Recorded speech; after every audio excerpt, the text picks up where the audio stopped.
Alright! I got the car. Okay. Seems like if I concentrate I can do it. Maybe this should be a thing. I should record my first attempt and babble on it. Like babble on whatever. And then see how I do. Basically not concentrating and just see how I do. So let's go to the next one. My final car for this challenge, or this menu as they seem to call it. The next one is in America. I'm not a big fan of the American tracks because it's a bit, I don't know. So far I've not been doing well in the American tracks. So yeah, let's just give it a go. I don't know whether, because there's like usually 3 cars each challenge or menu as this game calls it. I don't know whether like the standard is that the first car that you have to get like on the top of the menu is the easiest car to, oh my gosh, someone just crashed into the GRS. That carbon fiber is probably effed up. Anyway, I don't know whether in the game it's like the first car on the the first car on the menu is easier to get. Like the lower and the further you go down, oh my gosh, the further you go down the menu, the harder it is to get the car. I don't know whether you understand what I'm trying to say. I don't know whether it's like that, because if it's like that, I got the GR Yaris first, which is the last car to get. So I don't know whether that was considered the hardest. Technically, this shouldn't be that as hard, but yet I am struggling. But it could also be because I am babbling on and I'm not really concentrating. Look at that damage. Oof. It's gonna be expensive to fix, man.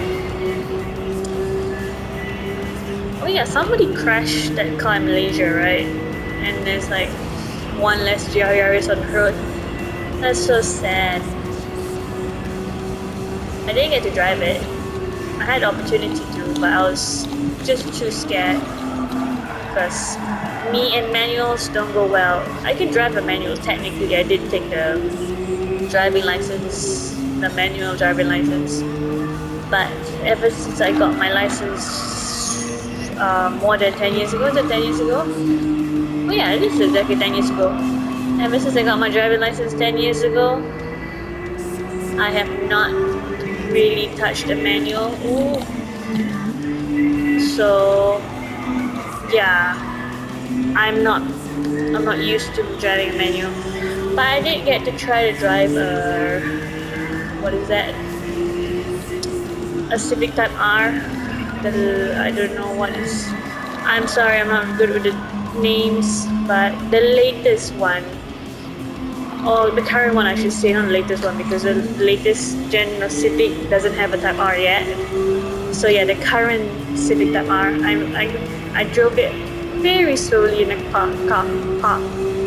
parking lot, because my manager was like, you should give it a try, and I'm like, no, I'm too scared. It's like, nah, there's nothing bad's gonna happen, blah blah. So I'm just so scared I'm gonna damage the gearbox or something. He said, no, it's very forgiving, blah blah blah. But so I drove. I only stalled once, and that was because I didn't press the clutch hard enough when it came to a stop. That's usually what happens anyway. Otherwise, everything else is cool. I can start to move, no problem. Might be ever so slightly jerky, but I don't stall from a stop. I stall coming to a stop because I'm just not used to pressing a clutch. To me, I was gauging it based on the brake. The brake I didn't need to depress that much. Oh, was that a drone? Holy crap! Anyway, yeah, I was gauging it from the brakes, which the brakes you don't even have to depress that much and it will come to a stop, whereas the clutch really gotta depress. And yeah, so I was not used to that. And also, like I said, I've not driven a manual in like 10 years, so I've never built that muscle memory of pressing a clutch or pressing anything basically with my left foot. So I was so not used to the fact that you had to press the clutch really hard. And yeah, I stalled because I didn't press the clutch all the way down. Hey, look, it's a drone, right? Oh wow. Did it give drone footage? That'd be so cool if the replay actually has drone footage. But I don't think it does. I'm not sure. I never really watched the replays because I don't want to see how bad I drive. I drive horribly. Like even here, this I'm sure in the replay this looks horrible. Like minor adjustments like that. Yeah. Anyway, sometimes I watch Super GT because there was a point, very short point, probably like 2 weeks of this year where I got into F1. Like literally just 2 weeks. I was so interested in it. I bought those trading cards or whatever to try to watch a race. Couldn't get through it. Watch highlights for the next few races and then was just like, nah, I don't care. Oh, man, I'm in 4th place? Damn, so close. Yeah, so I had like just 2 weeks where I was into F1, so yeah, I was getting to know the players, and one of them was crap. What's that thing called? Quadrant, yeah. He has team esport playing team for Quadrant, and one of them is Super GT.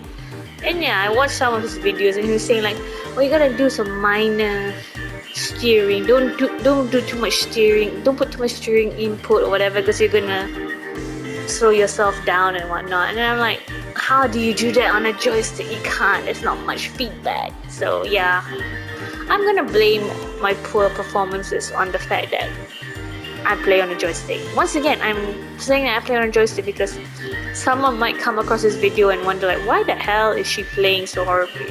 Is it because she's a girl? Nah. It's because I play on a joystick. I'm playing on a controller.